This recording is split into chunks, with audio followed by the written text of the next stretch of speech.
Hello, my name is Dayle Adams from Planning Ahead of Time, and this week, just like the episode for Christmas, it's the same group of ladies, and we're all talking about how you can move into the new year after loss and with grief, and sort of focus forward, things that might help you in the new year. So, who might want to start about talking about the coming year and things? Isabel, you're smiling, so shall we go with you? I was actually remembering back to when my mum died. As I said, it was 21st of December. And, well, Scotland is Hogmanay, so New Year's really big up here. And I was just going to stay in. But no, my sister decided to take Ben so that I could go out with my friends. And initially, I didn't want to. But I went out and I had an absolute blast. I honoured my mum when the bells went, and I really, really enjoyed myself. Um, but when Ben died, it was a completely different experience. I didn't want the new year to come because it was this sense of I'm leaving him behind. He's stuck in 2019 and I'm going to be moving in 2020. And it's a really, for me, it was a really strange feeling. It was like, no, I don't want the new year to come because then he's further away from it. But we can't stop time, whether it be a new year, a new month, a new day, whatever it is. It's always moving on, but you're always carrying your person with you. So it's how you choose to honor them in those moments, in those, when the clock strikes 12, what do? You're not going to forget them. They're not suddenly gone from your life. You bring them, their memories, into the new year with you. So interesting. Isabel, I've never looked at it like that. I have to say, I've never sort of thought about it that way, that you're moving out of the year um, in which sort of they were last physically with you. It's really interesting. Is that how other people have viewed it as well, that experience, Hazel? Um, yeah, well, it's some years now since Alan died, and I, I, I don't remember much about the first New Year's Eve that I had after he passed. We used to always spend New Year's Eve with his family, and often there was a lovely family party. That simple. I don't think that happened. I can't remember that happening, and it hasn't happened since. Um, and I don't think I've celebrated the beginning of a new year very actively for the last so many years. Um, I'm pretty good at looking forward to achieving some new things in the next coming year. I've always been a high achieving sort of an individual, and I don't even wait for New Year's Eve to think about what my next year's big objectives are going to be. I mean, before my husband died, he told me he wanted me to live my life to the full and to be happy and to be pampered. And I've done my best on all of that front. And he agreed for me to write my book, which I did in lockdown, and I launched it in 2023. And I don't think he could have imagined what that impact would have had on my life, becoming an author and a speaker as I have done. So this particular year, when I think about this year coming close to as we are now, the New Year's Eve, I'm not entirely sure what I'm going to do on that night. I think about Alan every day anyway, and I can be sad for my loss almost every day. But then I also feel very grateful for what I had, and I think over the years I've learned to practice gratitude more and more and more, and that feeling of how blessed I was to have had such a wonderful marriage and a wonderful husband in my life. Um, and to recognize that the reason I feel sad is because the love was so great. So I don't mind being sad because it's the end of a year. I'm not sad for it being the end of the year. In fact, I think this year, I think I'm looking forward to it being the end of the year because I haven't looked forward to Christmas much. And I'll be glad when it's over and I can start January. And I've got some big adventures planned for 2025, including hopefully launching my ebook, um, and I'm going to Antarctica in the new year. So I have much to look forward to in 2025. And I shall focus on that. I shall focus on my health and focus on my mental health as much as anything. Um, and continuing to be an advocate for carers and for people with terminal conditions, continuing to be an advocate for the hospice movement, and having a purpose in my life, I think has made a huge difference. Having something that I feel passionate about, that I can spend energy on, that is born out of my loss, really. I think that's where I'm going to put my focus. My mind and my energy is all on what can I do that's going to make me feel proud, make me feel happy, make me feel like I'm doing something worthwhile. So I'm looking forward to the new year, really. Yeah. Well, that's really nice. And as you said, what you're doing, it's all about Alan, isn't it? I mean, so he's actually involved in everything that you do.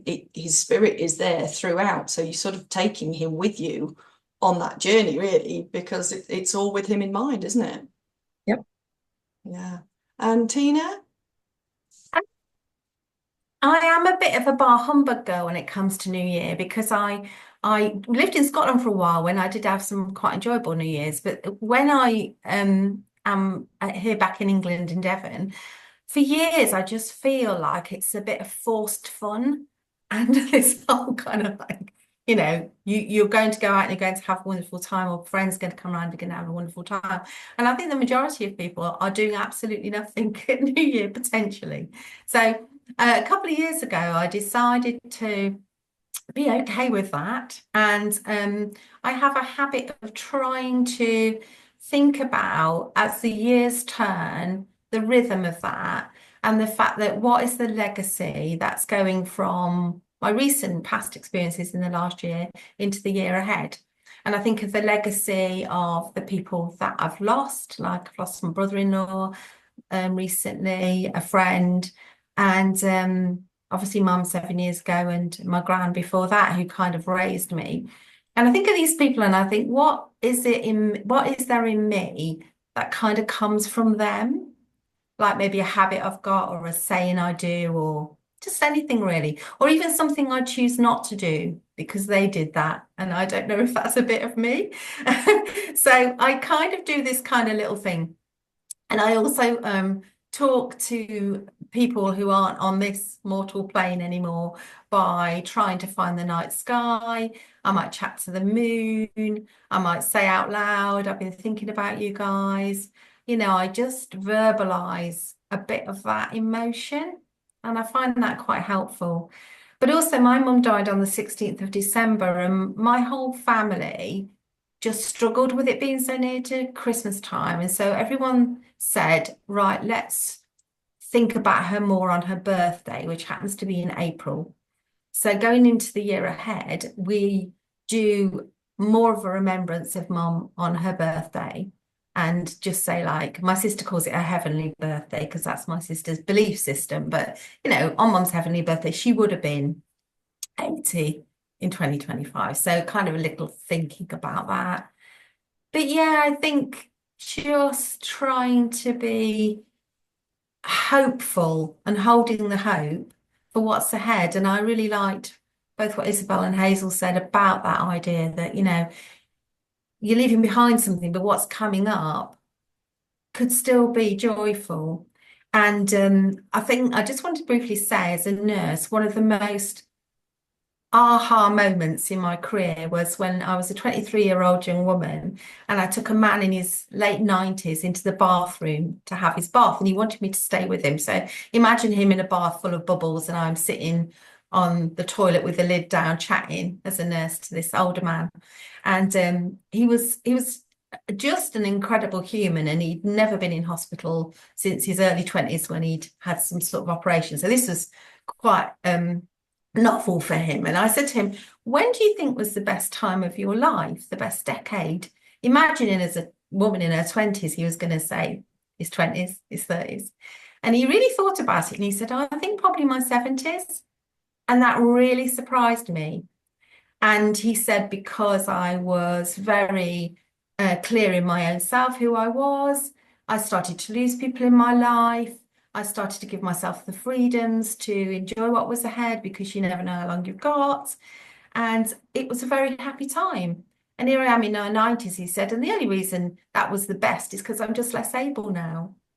And it really made me think that there I was as a 20-year-old thinking, that age was like nothing to look forward to. And yet there was this man, talking about it with such grace and joy. So I try and do that as well, just to think that the best is maybe ahead for all I know. Well, I also think it's about accepting and celebrating that we are here and our lives too. I was out on Friday night, and actually I was out with one of my children and my dad. So we had 3 generations of us in the pub. And we had a really nice night. They'd got music on, and it was in the village pub, and we had a really lovely evening. And at the end of the evening, I was talking to people I haven't seen for a while, and I said, "Oh yes, that's my child." She's an adult now. And they said, "Oh, how old?" And I said, "Oh, she's 24." And they went, "Oh, doesn't that make you feel old?" And I said, "But I am old. And I'm happy to be the age I am, because I've got friends who didn't make it this far. And at the end of the day, this is who I am. And I don't want to go back in my age. I'm quite happy with the age I am. And again, I think as you lose people and people die around you, you do definitely start to say, it's okay to age. It's okay to be comfortable with who I am. And you start to sort of change your life to go, actually, this is my life. And who knows, we don't know what's coming. So we really need to sort of accept and try and make the best of it with the people around us that we have. And I give gratitude to the people that aren't around me now for that, because their death has actually taught me to live, strangely. Does anybody agree with that? It probably sounds quite a strange thing to say. No, I think, yeah, I completely get that. And when I worked in the hospice as a nurse, people constantly, and Isabel made me laugh, and earlier when people were constantly like, "Oh, it must be so difficult," popping their heads on the side and going, "We must be so difficult working in a hospice." It's one of the most joyful places I've ever worked. Life comes into sharp relief when death is closer than you thought. And I completely agree with what you said, that I feel in the strangest way more alive. So, yeah. I think maybe life as a celebrant, Tina, you maybe feel this as well. You understand the fragility of life. Those 3 people, my mum, my brother, and my son, they all died suddenly. We didn't have this, the letting go. I wish I had that. I expected that with my son, because he did live with cystic fibrosis, and he lived well with cystic fibrosis. And that's something that I carry with me. He was never, "Oh, who am I? I'm going to die young." He was not like that at all. And being a celebrant is bittersweet for me, because I wouldn't have been a celebrant if Ben hadn't died. That's why my business is called Legacy, because this is his legacy. So doing this work is of great comfort for me as well. It keeps me going. This is my purpose in life. And I think that's important. Number 1 is acceptance, I think. And number 2 is finding your purpose, finding what feeds your soul. And this feeds mine. Obviously, Hazel, you have a lot of experience of sort of hospice from the time that you were there, and you do a lot of work, don't you? Yes. Well, obviously, we experienced being the user of hospice services, because Alan was in 2 different hospices at different stages in his illness. And I am very much an advocate for the whole hospice movement. I still volunteer at my local hospice with other families going through the same disease as my husband had. I've spoken publicly on behalf of Hospice UK at the Houses of Parliament. Whenever I do my talks up and down the country, I always give a shout out for people. I always suggest they go to their local hospices and just have a cup of tea in the cafe, because then they're getting used to that environment. They're used to stepping over the threshold when their lives are not in a state of chaos. So I do advocate for people to go and support their local hospice cafes and give generously to their hospices. I'm a mad fan of them. And I think also for me, thinking about what some of the other ladies have said, I'm very aware that I'm 67, coming on 68. I'm very blessed to have lived this long. My dad died at 68. My husband died before his 65th birthday. So I feel like every day I'm given, every week, every month, every year I'm given is a reason to be happy for me, And when I do my talks, I say to people, don't put off things till your retirement because you may never get there. My husband never got to retirement. Live your life to the full while you can, while you've got your health. Cherish your loved ones while you can, while you've got them. But don't take anything for granted. Don't take your health for granted. Don't take your loved ones for granted because they're not always going to be with you. Your health's going to go, your loved ones are going to go.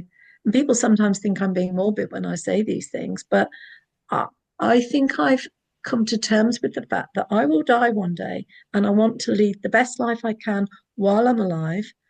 And I don't want to be frightened of death. I've read lots of books about what the end of life is like. I've watched lots of videos and things about what the end of life is like. And I don't want to be afraid of it when my time comes. I actually suspect I'll just look forward to seeing Alan again, wherever he is. And I don't have a particular religion, but I think that when that time comes, I'll be quite happy, actually.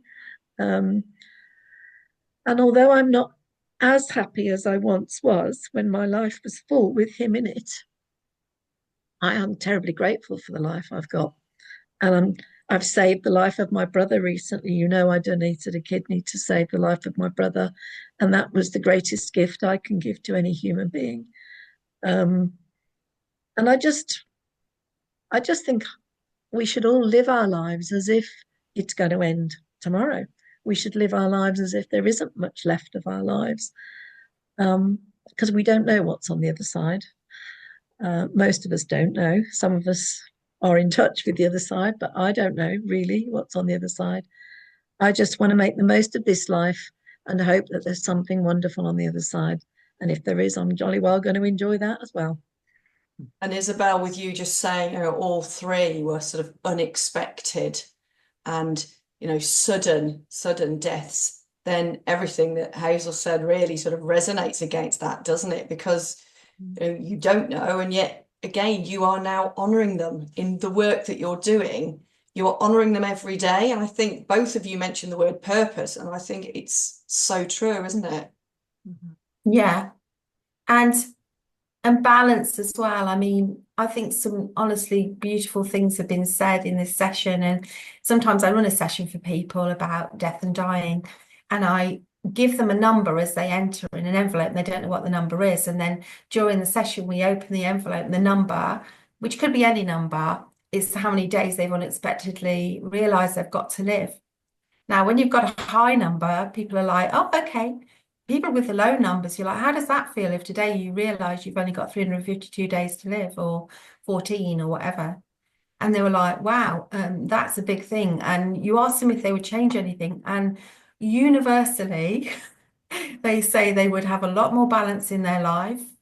They might stop work altogether, depending how big the number is, but they would certainly have more balance in their life, do more joyful things, not put things off. I think, like Hazel said, just absolutely maybe reshape their life a little bit if they thought they didn't have as much time as they'd hoped. So I always find that quite interesting, that sense of balance alongside a strong sense of purpose. And for me, again, it's embracing the age that I'm at, because so many people, it's, oh, look, I'm getting older and feel older and I can't do this and I can't do that. And you think, but I am getting older and I am still here and I still have every day to live it. So thinking then forward for New Year, and any sort of tips that could help somebody move forward and maybe sort of be a little bit more positive about the coming year, Isabel? The coming year, I'm just looking forward to what it brings for me, because 2024 was pretty awesome for me. So I'm setting that attention for 2025. But I'll rewind back to last year when we were moving into 2024. I realised it was going to be the 5th anniversary of Ben's death, and the date, it was going to be Sunday the 29th of September. So he died on Sunday the 29th of September. I wanted to do something to honour that, because I felt that Ben didn't get the funeral that I would have given him with the knowledge I have now. So I had a fundraising memorial for him and raised funds for a charity, and it was absolutely amazing. And I raised 800 quid for the charity, so I'm quite proud of that as well. So think about ways that you can honour your person on their death day, on their birthday, on whatever day it is. And that really, really helped me. Sounds brilliant. It sounds brilliant. Hazel? Well, I did something very special last June when it was my wedding anniversary, and I am going to do the same every year from this coming year onwards. I still feel a lot of love inside of me, and last 14th of June, which is my wedding anniversary, I bought a couple of big bunches of roses, and everyone I met, complete strangers in the street, people in the shops that served me, the hospital where I went to go and give some blood, I gave complete strangers a single rose. And it was on the condition that they allowed me to take a photograph with them, which I would put on Facebook. And at that one moment in 2024, I turned a day that has always been a special day in my life into an even more special day, because the impact that just giving a single rose to a stranger had, men and women, was huge. And I want to do more of that. So I might even do it on Valentine's Day this year, as well as on my wedding anniversary. And I might do it on Alan's birthday as well. I don't know. But I just feel there's something wonderful about spreading love. And small acts of kindness make such a difference to it makes a difference to the person doing them as much as the people receiving them. So if you do nothing else going into your new year, I would recommend to people to find a little way of spreading some love, because I know it will give them back so much. Yeah, just lovely. Really lovely. Tina? That's a hard act to follow, actually.